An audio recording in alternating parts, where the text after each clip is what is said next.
Hello beautiful friends, my name is Katie, and for today's video I always get asked the question of what do you do if you find something at the thrift store that you absolutely love but it is just way too small. I get asked this question a lot because a lot of times I do remake things that are too big for me into something that is smaller. It's a lot easier to downsize an item than it is to upsize an item, but here's a good example. I was at the thrift store and I found this super cute skirt. It's from Levis and it's vintage and had buttons all the way down the front, and I just love the way it looked. And when I tried it on, it was way too small. Like, I'm talking, I could not breathe. It was so small. So instead of scrapping this piece or just not buying it at all, I decided to get this item and transform it into a size that fit me. And also, one more thing to add, I'm a firm believer that all women's clothing should have pockets. I don't know why manufacturers think that women don't want pockets or we don't want functional ones, but I do. So in addition to making the skirt bigger, I also decided to add back pockets so that it could also be a lot more functional and so I could carry my phone with me in my pocket like a normal human would. So let's get started. I found this vintage Levi's skirt at the thrift store in a bag sale. So it was roughly between 25 cents and 30 cents. It was not expensive at all, but when I tried it on, it was way too small. It buttons on the first button, but other than that, it does not button, and I could not breathe at all. So I decided to turn it up to see if I had enough material to cut straight across it so that I would be able to basically take part of the bottom and add it to the middle of the back so that it would fit me.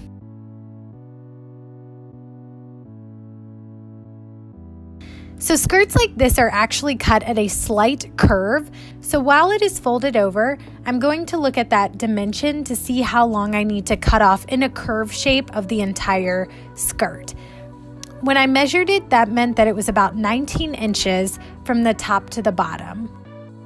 So I'm going to cut 19 inches all the way across until I get to the other side.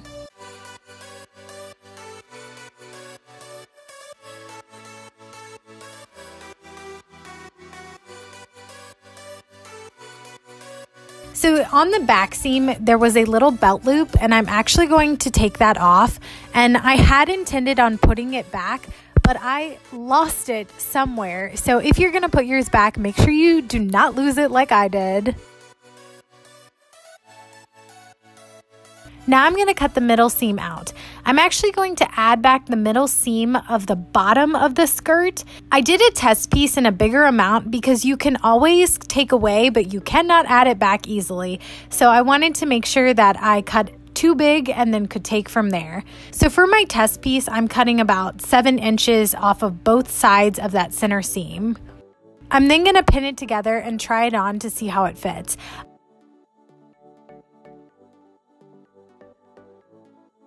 I clearly picked way too much material here, but this at least gives me an idea of how much I need to take it in. Using the world's most awkward ruler, I need to take it in about 7 inches off both sides. So then I'm going to take that amount off.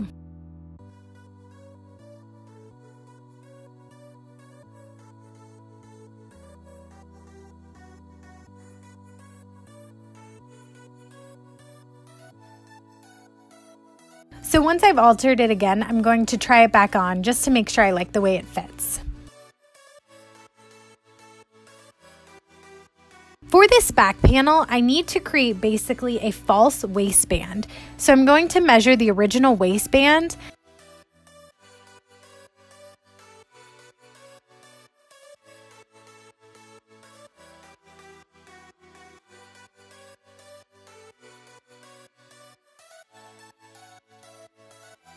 And then I'm going to fold this over twice out of scrap material to make a new waistband for my new piece. And using a straight stitch, I'm going to attach it. And with everything else, I'm going to kind of fold it over a couple times and make sure that I have them pretty accurate because you really want those lines to match each other. So you can see I'm a slight bit off, so I'm going to have to fold that under just a little bit more.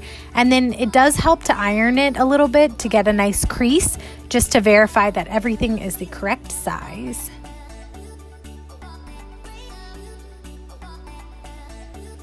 And once you've done that, you're going to sew the two panels together. I've chosen to use my serger to clean up the inside lines of this. If you don't have a serger, you can always use a zigzag stitch on your regular sewing machine. And then I'm going to use my iron to really iron down those seams, which is going to make it look nice and crisp and clean, and is also going to make it a lot easier to hem the bottom of the skirt.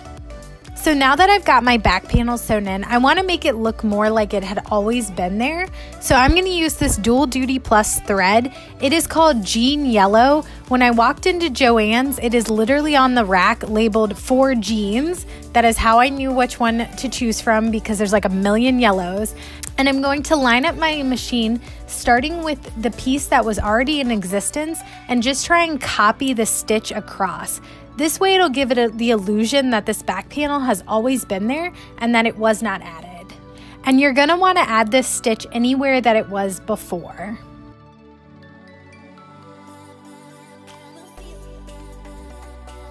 So here's my fantastically blurry image of me trying it on again, and you can see I'm like, yay, it fits. Perfect. Now I'm testing the length in this to see what length I like best, because I wasn't sure when I cut it if I wanted it to be longer or shorter, and I kind of did a rough estimate, and then I'm going to measure that, and I'm also looking at where the buttons hit on this as to how much to take off. And I went back and forth as to whether I wanted this skirt to be short or long, so it always helps to try it back on to see kind of what you like once it's fitted. Now for the pockets, I'm taking a pair of jeans that I already had, and I'm going to basically draw around the pocket, just kind of a rough scale to see how big they had the pockets on this jean. And then I'm going to just fold this piece of paper in half, that way each side is symmetrical.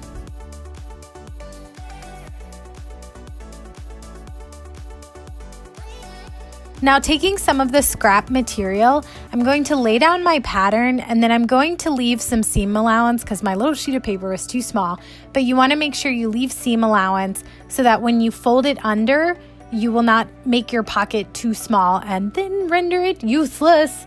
You want super useful pockets.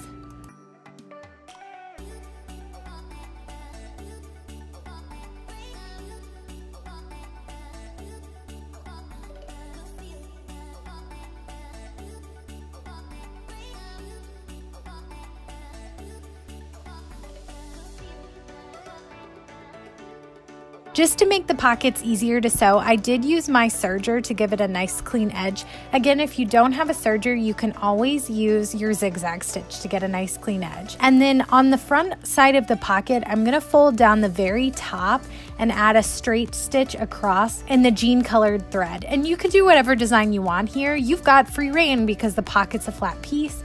So you could do whatever you want. You could add multiple lines, whatever. I chose just to go with a straight line to keep it nice and simple and clean. So here's what the pocket looks like, and then I folded over all of my edges, and I'm actually just going to use a matching blue thread and sew them down just so they're easier when you go to put it on your actual skirt instead of having to fold it over and do all that complicated stuff. This step just makes it easier for me, but it's totally optional if you're good at sewing over things multiple times. So now the fun part, pocket placement. I tried this skirt back on so I could kind of get the gist of where I wanted the pockets to go in the most awkward way possible. I tried it on and did a little shaky dance just to verify. So now I'm gonna rough measure with my eyeballs where I want the pockets to go. And then again, I'm gonna try it back on just to verify that I do like the placement and that I can put my cell phone in my pocket comfortably.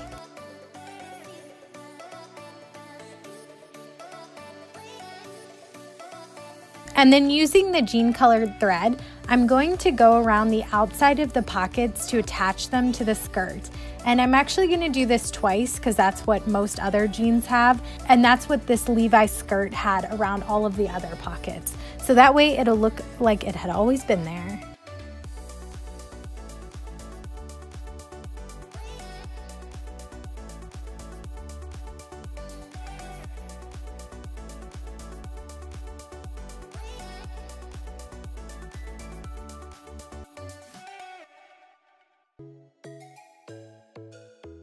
And then for the last step, I'm going to hem the skirt. This one was a little bit difficult because it had these snaps on it that were really difficult to sew around.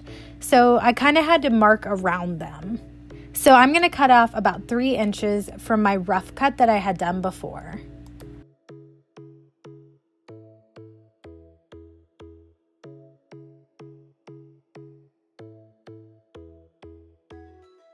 One of the little fasteners was actually in the way, so I was not able to turn the material over correctly. So I had to basically rip it out as best as possible. These things are really in there. So I cut it open first and just started pulling till I got it free. And then I'm just going to sew the hole where it used to be using kind of a blue colored thread. I'm going to zigzag across it, so hopefully no one will be looking that close and they won't see where that hole was.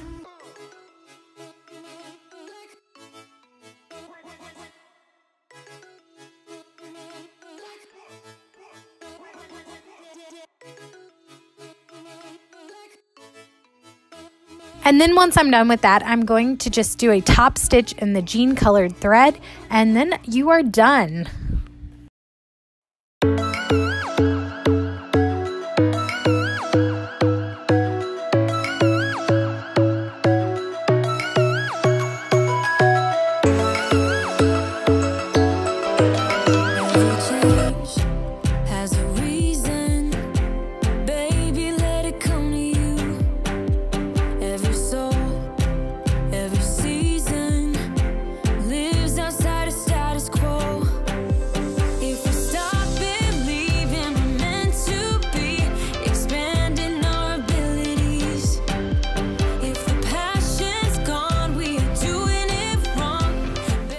Background behind this piece. I was headed to Charleston, South Carolina with my friends for a girls' weekend, and when I looked at the weather, it was going to be 90 degrees. So it was super, super hot. So I knew that I wanted something that was light and breezy, so I needed a piece that would be easy to wear in hot weather. And as I said before, I decided to make it bigger and add pockets because, again, like, girls should be able to put their phone in their pocket just like anybody else does. There's no reason that pockets need to be super, super useless. This one at least did have front pockets, and they're pretty substantial. Like, I have a huge phone, so the fact that I could put the phone in my front pocket was super good. But I'm such a person who like puts their phone in their back pocket, so I was like, this skirt has to have back pockets. Like, minimum story has to have back pockets so that I can easily grab my phone and be able to find my friends when I lose them, because that totally happened while I was walking around. I was like, I've lost my friends, where are they? Here's kind of what it looks like. These are some super great shots. So here's what the skirt looks like. I really like this piece. I like the way it turned out. This was one where I found it in a bag sale. So the whole like 4 bags or something was like $5. So this jean skirt probably cost me like 25 cents or 17 cents. Like, it cost me like $0 basically. I love that you can take something super, super cheap and upcycle it into something that's totally functional and that you can wear all the time. And I just think it is so cute and I really like it. So, and here's the back of it. You can see it's got like, and since the whole 90s vibe is coming back in style, I like that it's got like the vintage Levi.